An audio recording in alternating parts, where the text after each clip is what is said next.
दुनिया ऐसी चीजों से भरी है जिसकी गहराइयों तक न तो कोई देखता है न देखना चाहता है। जुर्म यही होता है और उसे करने वाले भी यही होते हैं। मैं भुवन पांडे इसी बिजनेस में हूं, जासूसी। वैसे तो अब मेरी रिटायर होने की उम्र हो चली है, लेकिन मेरे प्राइवेट डिटेक्टिव करियर में कुछ ऐसे केसेस रहे हैं जिनको याद कर मैं आज भी सिहर उठता हूं। उनमें से एक था गोमेद।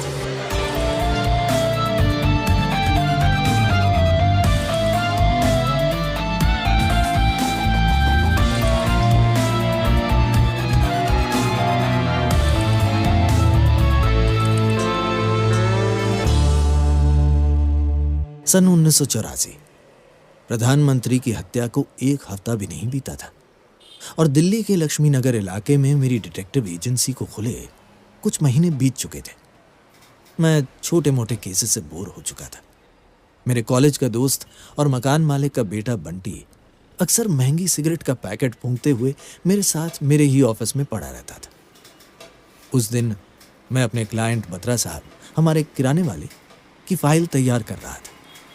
वैसा ही मामूली केस जिसमें यह मालूम हुआ कि उनकी होने वाली बहू पहले से ही तलाकशुदा थी। खैर, टाइपराइटर की खटपट के बीच मेरा फोन बजा और बंटी फोन उठाने के लिए दौड़ पड़ा। हाँ हेलो, हाँ मैं बंटी चौक से बोल रहा हूँ। अरे किसी चौक से नहीं बोल रहा, बंटी चौक से बोल रहा हूँ, चौक से। हाँ जी, एक मिनट। भुवन, तेरा फोन है। Hello hello Bhuvan, this is Ramesh Pawar. आपने मेरा नाम तो सुना ही होगा। जी जरूर सर, केंद्रीय मंत्री रमेश पवार को कौन नहीं जानता, लेकिन आपने मुझे Bhuvan Bhuvan Bhuvan Bhuvan, I will come straight to the point, okay. आज या कल में प्रमिला नाम की एक महिला एक मिसिंग अंगूठी के सिलसिले में आपसे मिलेंगी। आप तो जानते ही हैं ऐसे मामलों में कुछ खास मिलता नहीं है, इसलिए मैं चाहता हूँ कि आप एक अच्छी फीस वसूल कर लें और केस को रफा दफा कर दें, ओके। मैं कुछ समझा नहीं सर, अगर तफ्तीश करूंगा तो पूरी करूंगा। देखिए, आए दिन ऐसी हजारों चोरियां होती रहती हैं, लेकिन होता क्या है, कुछ नहीं मिलता, ओके। ये लड़की भी यूं ही परेशान हो रही है, आप भी मत परेशान होइए, इसलिए मैंने सोचा कि भाई फोन करके पहले आपको इन्फॉर्म कर दूं। Okay sir. एक और बात, आप प्रमिला को गलती से भी ये ना बताएं कि मैंने आपको फोन किया था, ओके ओके। ध्यान रहे। Have a nice day. Have a nice. Hello, Ramesh Pawar असहयोग आंदोलन के चर्चित नेता थे जो अब केंद्रीय मंत्री हैं। उनका इस तरह अचानक फोन आना और ऐसा केस देना। इधर तन्नू बत्रा की फाइल तैयार करते हुए 3 घंटे कब गुजर गए पता ही नहीं चला। तभी दरवाजे पर दस्तक हुई और प्रमिला अंदर आई। बमुश्किल 23 की होगी, दुबली पतली, तहजीब से सलवार कमीज पहने और साथ में एक लेदर का हैंडबैग बहुत महंगा नहीं था, जिससे जाहिर होता था कि ये रमेश पवार के परिवार से तो नहीं थी। प्रमिला से फॉर्मल परिचय हुआ। पूरा नाम प्रमिला मित्रा, बंगाली, लेकिन हिंदी अच्छी थी। मिस्टर भुवन, मेरी नानी माँ की अंगूठी चोरी हुई है, उसी सिलसिले में मैं आपसे मिलना चाहती थी। अच्छा, कहाँ से चोरी हुई?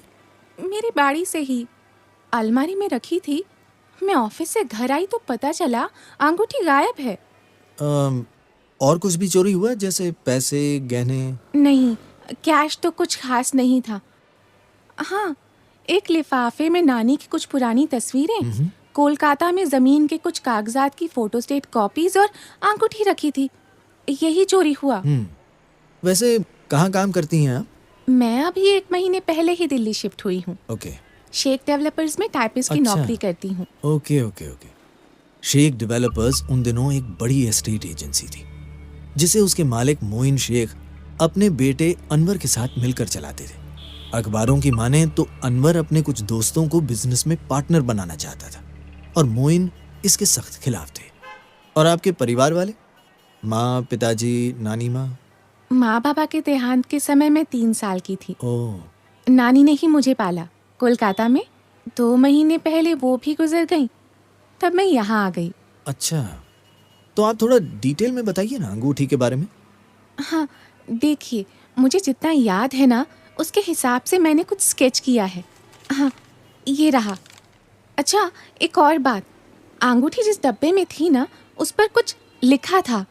हाँ हाँ, हैंकॉक। अंगूठी मामूली थी, लेकिन बीच में एक पत्थर था, काला गोमेद। स्केच उम्दा था, कुछ तो था जो मुझे खटक रहा था। एक अनाथ लड़की अभी अभी दिल्ली शिफ्ट हुई, घर में चोरी, और चोर सिर्फ एक लिफाफा ले गया। लिफाफे में तस्वीरें, कागजात और अंगूठी, और केस के लिए केंद्रीय मंत्री का फोन आ रहा। आगे चलकर ये केस पेचीदा तो होने वाला था, लेकिन कितना? और वो फोटोज? वो तो नानी के जवानी के थे, उनमें कुछ खास नहीं था। तस्वीर को गौर से देखते हुए बंटी अचानक बोल पड़ा। यार मुझे लगता है ना ये फ्यूनरल ज्वेलरी है। मतलब? जी, माई सेल्फ बंटी चौक से। Now coming back to the point, अंग्रेज लोग ना ऐसे काले पत्थर अपने गहनों में पहनते थे किसी के मरने पर। वैसे कभी आपकी नानी विदेश गई है क्या? नहीं नहीं, वो हमेशा हिंदुस्तान में ही रही। फिर ये प्रमिला की नानी के पास कैसे आई? और ये हैंकॉक का क्या कनेक्शन है इसमें? वो तो पता नहीं यार, वो तो पापा से पूछना पड़ेगा। अच्छा, उन फोटोओं में कोई रंगरेज टाइप का अंग्रेज वंग्रेज था क्या? अरे ये लोग ना बड़ा हाय हेलो करते फिरते और फिर डायरेक्ट। जी नहीं, मुझे ऐसा नहीं लगता। उनके ज्यादातर दोस्त बंगाली ही रहे। ठीक है मिस मित्रा, थोड़ा समय दीजिए, पता करता हूँ। प्रमिला जाने को हुई, पर एक सवाल मुझे अंदर ही अंदर खाए जा रहा था। सो मैंने पूछ लिया, प्रमिला बाय एनी चांस आप केंद्रीय मंत्री रमेश पवार जी को जानती हैं? हाँ, अखबार में पढ़ती रहती हूँ। क्यों? नहीं कुछ नहीं। Good day. Good day. Pramila Ramesh को नहीं जानती, लेकिन रमेश तो यहां तक जानते थे कि वो मेरे ही पास आने वाली है। प्रमिला के निकलते ही मैंने रमेश पवार को फोन लगाया। उन्होंने भी मिलने से मना नहीं किया, बल्कि उसी शाम मुझे बुला लिया। मैं बंटी को लेकर अपनी यजदी पर उनके सरकारी बंगले पहुंचा। वो ड्राइंग रूम में बैठे अखबार पढ़ रहे थे। रमेश पवार की उम्र करीब 70 साल की थी, मजबूत कंधे और ऊंचा कद। गांधी आंदोलन ने जो इन्हें प्रसिद्धि दिलाई, उसी पर इनका राजनीतिक करियर टिका। आइए उन्होंने मेरा स्वागत करते हुए लॉन में लगे चेयर पर बैठने का इशारा किया। प्रणाम सर, चलिए ना। मुझे तो आपसे इतनी आसान मुलाकात की बिल्कुल भी उम्मीद नहीं थी। अरे ये सब तो चलता ही रहता है भुवन जी। अभी स्वर्गीय मैडम का सुपुत्र भी हमसे मिलने आया था। ओके, हमारी कोशिश है कि वो भी पार्टी ज्वाइन कर ले, देखते हैं क्या होता है। ओके सर, सीनियरिटी के हिसाब से तो आप ही बैठिए ना गद्दी पर। आप पत्रकार भी हैं क्या? नहीं, ये बस ऐसे ही बड़बड़ाता रहता है सर। Bunty, sorry sir. नहीं ठीक है। बताइए कैसे आना हुआ? सर मेरे कुछ सवाल थे, जैसे आप कभी कलकत्ता गए हैं? 2-3 बार गया हूँ चुनावी रैलियों में। क्यों? सर, वो जो प्रमिला का केस आया था ना सुबह, उसमें कलकत्ता का नाम आया है। लेकिन मैंने तो आपको चलिए, अब आप आ ही गए हैं तो जो पूछना है पूछिए। ओके। आपको कैसे पता चला कि प्रमिला मेरे पास ही आएंगी, और आपने मुझे केस को इग्नोर करने को क्यों कहा? नहीं, देखिए, मेरे एक दोस्त प्रमिला के परिचित हैं। ओके, अब उन्होंने मुझे एक चिट्ठी में कहा कि प्रमिला परेशान है। ऐसे केसेस में कुछ मिलता भी नहीं, इसलिए मैंने कहा कि पहले आपको इन्फॉर्म कर दूं। वैसे कहीं आपको मुझ पर शक तो नहीं? Very funny joke sir. Ramesh Pawar ने उस दोस्त का नाम नहीं बताया, बस वो बात को इधर से उधर घुमाते रहे। चाय पीकर हम उनके घर से निकले और बंटी अपनी गर्लफ्रेंड से मिलने महरौली चला गया। मैं इंडिया गेट सर्कल के पास ट्रैफिक सिग्नल पर रुका ही था कि तभी पीछे से एक मैटाडोर तेजी से आकर मेरे पैरेलल में खड़ी हो गई। खिड़की खुली और एक बंदूक मेरी तरफ से। मुझे कुछ समझ में आता इसके पहले मैं लगभग इंच भर से बचा। मैंने सिग्नल तोड़ते हुए तुरंत अपनी मोटरसाइकिल को भगाया। मैटाडोर भी नहीं पहुंची। आए मैं रोड पर लंबा ट्रैफिक था। अगले ही पल मोटरसाइकिल को बाईं ओर अंदर जा रही गली में मैंने मोड़ दिया। मैटाडोर अब नहीं दिख रही थी। जाहिर था ऑफिस या घर पर भी उनकी नजर होगी। उस वक्त तक मैंने ऐसा कोई केस नहीं लिया था जिसके लिए मेरा खून हो सके, सिवाय गुरमीत के। मैंने फौरन पहाड़गंज की ओर रुख किया। जहां प्रमिला रहती थी। उसके घर के बाहर सन्नाटा था। मैं दूसरी मंजिल पर उसके फ्लैट तक गया और दरवाजा खटखटाया। प्रमिला, तुम्हारा यहाँ रुकना सेफ नहीं है, जल्दी चलो। कहाँ? हुआ क्या है? अभी थोड़ी देर पहले मुझ पर कुछ लोगों ने हमला किया और वो तुम तक भी आएंगे। अब जल्दी चलो। उसने तुरंत अपना हैंडबैग उठाया और मेरे साथ नीचे आ गई। हम दोनों उसी गली के छोर पर झाड़ियों में छिपकर बैठ गए। गहरा सन्नाटा था। तभी मैटाडोर वहां पहुंची। 6 लोग अपना चेहरा ढके हुए उतरे और प्रमिला के फ्लैट की तरफ गए। उनमें से एक के हाथ में बंदूक थी। प्रमिला के चेहरे से ही उसके डर का अंदाजा लगाया जा सकता था। थोड़ी देर में वो लोग नीचे आए और गाड़ी में बैठकर चले गए। मैंने थोड़ी देर वहीं छुपकर बैठने का फैसला किया। भुवन, मैंने आपको पूरी बात नहीं बताई। मुझे पता है, अब बताओ। दरअसल मैंने अपने माँ बाबा को कभी नहीं देखा। बस नानी ने कहानियां सुनाई थी। करीब 1 साल पहले मैं अखबार पढ़ रही थी, तब मेरी नज़र दिल्ली के बिल्डर मोइन शेख की तस्वीर पर पड़ी। उनकी शक्ल मेरे बाबा से मिलती है। मैंने नानी से सवाल किया तो नानी ने बात हंसकर टाल दी, लेकिन मुझे शक तो हो ही गया था। उनकी मौत के बाद जब मैं दिल्ली आई और मोइन शेख की कंपनी में नौकरी करने लगी, एक दिन मैंने मोइन सर को ये कहा कि आपकी शक्ल मेरे बाबा से मिलती है, तो उन्होंने हंसते हुए मुझे बाबा की फोटो दिखाने के लिए बोला। उस दिन जब मैं घर गई तो मैंने पाया कि अलमारी में से वो लिफाफा गायब है जिसमें माँ बाबा की फोटो थी और साथ ही वो अंगूठी भी। मैं आपको इस मामले में नहीं लाना चाहती थी, लेकिन अंगूठी नानी की आखिरी निशानी है, इसीलिए मैंने आपको ये सब नहीं बताया। तो ये लड़की मोइन शेख की बेटी है और इसका इकलौता सबूत भी अब चोरी हो गया है। लेकिन क्या ये महज एक मामूली चोरी थी? बहरहाल प्रमिला को अपनी एक महिला मित्र के घर ड्रॉप करके मैं निकल गया। अगली सुबह अखबार पर मेरी नजर पड़ी और मेरे होश उड़ गए। हार्ट अटैक से बिल्डर मोइन शेख की अकस्मात मृत्यु। रहस्य गुमेद की तरह ही अंधेरे में उलझता जा रहा था और अब मेरी खुद की जान भी इसी रहस्य के साथ उलझी थी। मैंने फौरन रमेश पवार को फोन लगाया। पता चला वो मोइन शेख के जनाजे में जा रहे हैं और बीती रात मुझ पर हुए हमले के बारे में सुनते ही उन्होंने मुझे भी वहां बुला लिया और मैंने बंटी को वहां का पता दे दिया। लोधी गार्डन में बना मोइन शेख का बंगला लोगों से खचाखच भरा था। बंटी मुझसे पहले पहुंच चुका था और हम दोनों लोगों के बीच से जगह बनाते हुए अंदर गए। पवार साहब के सेक्रेटरी ने हमें वेट करने को कहा और भीड़ में गुम हो गए। हम दोनों मोइन शेख की बेजान लाश के पास ही बैठे थे और मैं मन ही मन यही कहता रहा कि अगर इसमें थोड़ी भी जान होती तो सारे राजों का पर्दाफाश हो गया होता। पास बैठे एक बुजुर्ग बड़ी देर से रोए जा रहे थे। जब बंटी से ना रहा गया तो वो उनके पास गया। क्या बात है चाचा, कलेजा क्यों फाड़ रहे हो? अरे उस्ताद के रहते शागिर्द का जनाजा उठे तो कलेजा मुंह को आएगा ना रे। मियां, वैसे तुम कौन हो ना? माई सेल्फ बंटी चौक से। हम अनवर के दोस्त हैं। सलाम वालेकुम। वालेकुम सलाम बेटा। तो उस्ताद चाचा, आप मोइन साहब को सिखाते क्या थे? अम्मा मोइन तो शेर व शायरी सुना करता था मुझसे।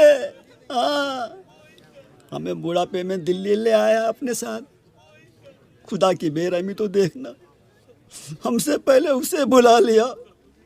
कितना मुस्तैद होता मोइन मियां अपनी जवानी में। अच्छा, मतलब बचपन से ही लौंडे को गाली बनाने में लगे आप हैं? अरे उसको क्या, हम तो उसके अब्बा को भी शेर व शायरी सुनाते। मोइन जब विलायत गया ना इंजीनियरिंग पढ़ने को, तो आते ही हमारी चौखट पे पहले हाजिरी मारता, फिर अपने घर को जाता। अब देखो कैसा बेजान पड़ा होता हमारे सामने। मोइन मोइन। तो मोइन साहब विलायत गए थे? अरे भाई, इंग्लिस्तान में पढ़ाई के साथ साथ नौकरी भी की कुछ बरस। मैनचेस्टर, क्या था वो मैनचेस्टर? हाँ, मैनचेस्टर में। याद है तुमको? हाँ। उसके बाद वो हैदराबाद को आ गया ना, अब बाकी जागीरा संभालने को। फिर 47 के बाद वो सब बेच को दिल्ली में मसरूफ हो गए। अरे चचा, जब आपको इतना मालूम है तो एक बात और बता दीजिए कि मोइन साहब कभी कलकत्ते गए थे क्या? कलकत्ते? हाँ, 1-2 मर्तबा गया होता, शायद अनवर की पैदाइश के बाद। लेकिन उससे पहले कलकत्ते से एक मोहतरमा तशरीफ लाई हैदराबाद को। मोइन को इश्क, अरे इश्क हो गया ना उससे। फिर कुछ न कहो। मोइन की बेगम पेट से होती, उसको खबर मिली मोइन के इश्क की, तो नाराज होकर भोपाल चली गई ना अपने मायके को। मोइन बेचारा मनाने जाता हर महीने, लेकिन कुछ फायदा नहीं हुआ ना। फिर खबर आई मोइन को जुड़वा बच्चे हुए, लेकिन एक बच्चा पैदाइश में ही बेगम को खा गया ना। मोइन को अकेले आना पड़ा उधर से अपने अनवर को लेकर। अब देखो कैसा पड़ा है ये मोइन। अब कड़ियां आपस में जुड़ने लगी। हैदराबाद में बंगालन गाने वाली का आना और मोइन शेख की उनसे मोहब्बत। कहीं प्रमिला उनकी ही बेटी तो नहीं? और यहाँ याद आया, अभी ये हैनकॉक तो इंडिया में है ही नहीं। मतलब? ओ यार, हैनकॉक नाम की एक ज्वेलरी शॉप मैनचेस्टर में है। हाँ, वही हो ना हो, ये अंगूठी वही से बनी है। लेकिन तुझे कैसे पता भाई? तभी पवार साहब की आवाज आई और मैं लोगों के बीच से जगह बनाता हुआ उन तक पहुंचा। अरे अच्छा, मैं अभी आपको पुलिस प्रोटेक्शन देता हूँ। अरे भाई, सिक्योरिटी जरूरी है। ओके सर, उसके पहले क्या मैं मरहूम मोइन साहब के बेटे अनवर से 5 मिनट के लिए मिल सकता हूँ? क्या ये उसी प्रमिला के इसके लिए है? जी सर। उन्होंने मुझे मुस्कुराते हुए देखा, मानो कह रहे हूँ ये नहीं मानेगा। उन्होंने मुझसे 2 मिनट का समय लिया।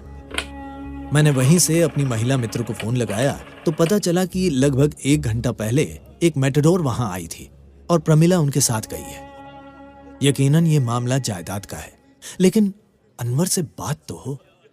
इतने में पवार साहब ने मुझे बुलाया और अनवर शेख से मेरा परिचय कराया। बातें शुरू हुई। सर माफ कीजिए, ऐसे वक्त में आपसे। एब्सोल्युटली नो प्रॉब्लम, पूछिए क्या पूछना है। सर बस कुछ सवाल हैं। क्या आपके अब्बा कभी कलकत्ते गए?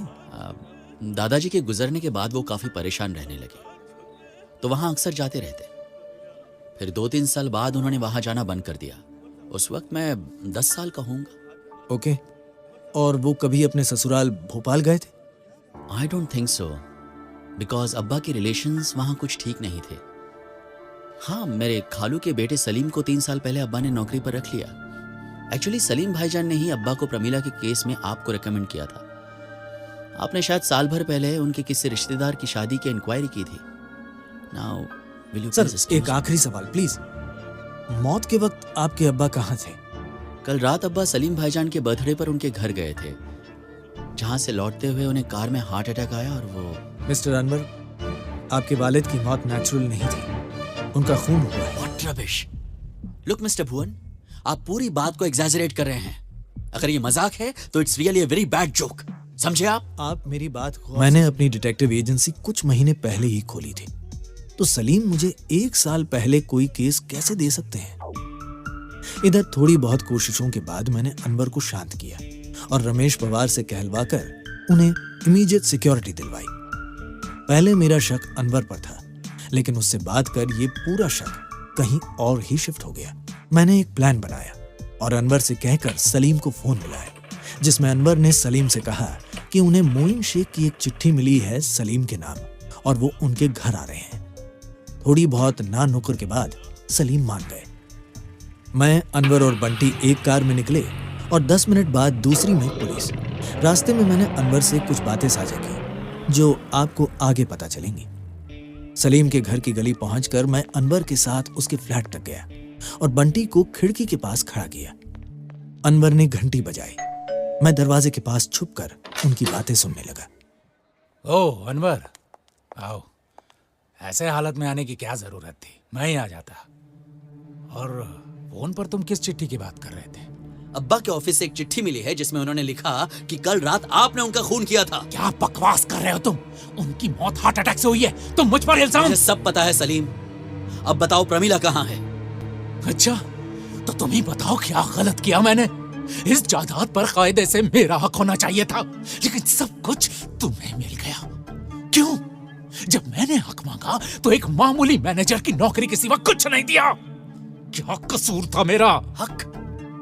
तुम्हारा कौन सा हक? अनवर, हम दोनों जुड़वा भाई हैं और हमारी अम्मी पैदाइश के वक्त नहीं 4 साल पहले मरी हैं। हमारी पैदाइश के वक्त उन दोनों का तलाक हुआ था। फिर अब्बा ने तुम्हें शहजादा बना दिया और मुझे उस हालत में छोड़ दिया। मुझे मेरा हक चाहिए। उन्होंने नहीं दिया तो तुम दोगे। चलो अंदर। और प्रमिला, उसने कौन सा हक छीना? अरे अब्बा और अम्मी का तलाक उसकी माँ की वजह से ही तो हुआ है।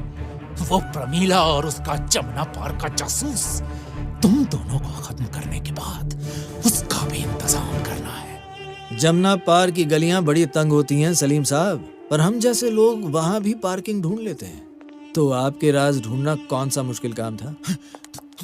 तुम कौन हो? भाई, जमुना पार का जासूस। पोल अब खुल चुकी है, बस अब शांति से सरेंडर कर दीजिए, वरना पुलिस तो बाहर ही खड़ी है। सलीम ने फौरन शेल्फ से एक चाकू उठाकर अनवर के गले पर लगा दिया और मैं आहिस्ता आहिस्ता चलकर खिड़की के पास जाने लगा। ओ खिसियानी बिल्ली, पहले से ही एक खून और एक किडनैपिंग का इल्जाम है। चलिए ये भी करके देख लीजिए। मैंने चुपके से खिड़की की कुंडी खोल दी। धीरे धीरे अब मैं सलीम के करीब जाने लगा और मुझसे दूरी बनाने की कोशिश में सलीम खिड़की के पास पहुंच गया। बकवास मत करो, मैं चुपचाप चला जाऊंगा। मुझे बस अनवर से दस्तखत लेने दो। तभी बंटी खिड़की से अंदर कूदा और अपनी बंदूक सलीम के सिर पर तान दी।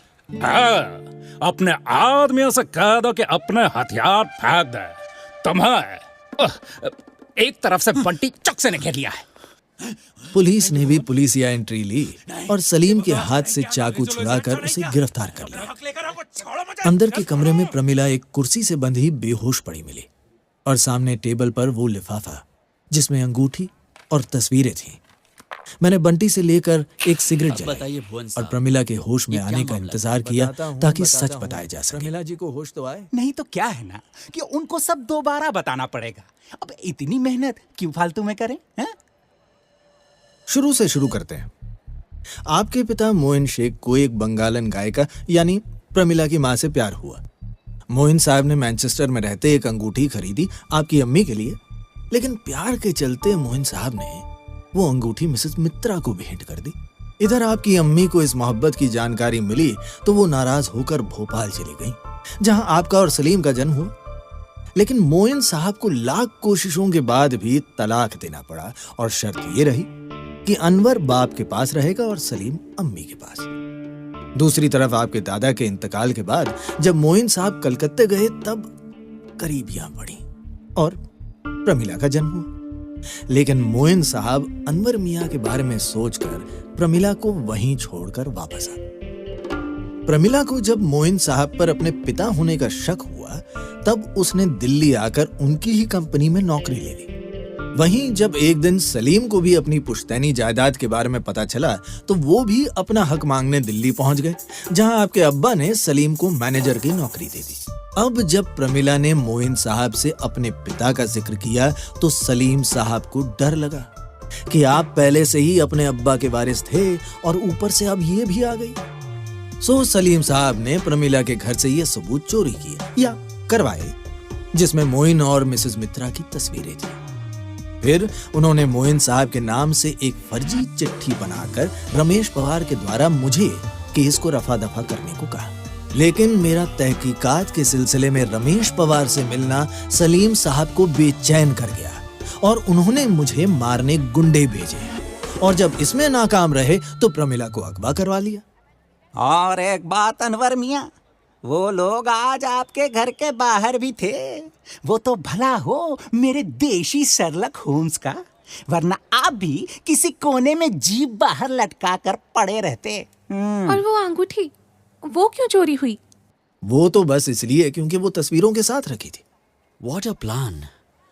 जायदाद के लिए इतनी बड़ी साजिश! कौन करता है ये सब? साजिश बहुत छोटी थी अनवर साहब, सिर्फ राज बड़े थे। एक राज ने आपको दुश्मन दिए और दूसरे ने बहन। अनवर साहब ने अपनी बहन प्रमिला को उसका हक देने में कोई कंजूसी नहीं की।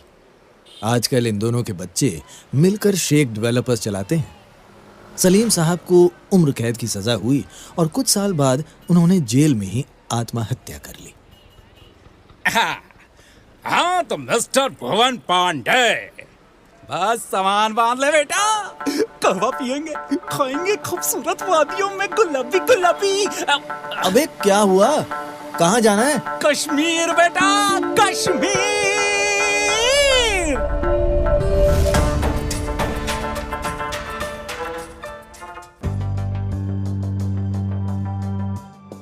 आप सुन रहे थे जमुना पार का जासूस।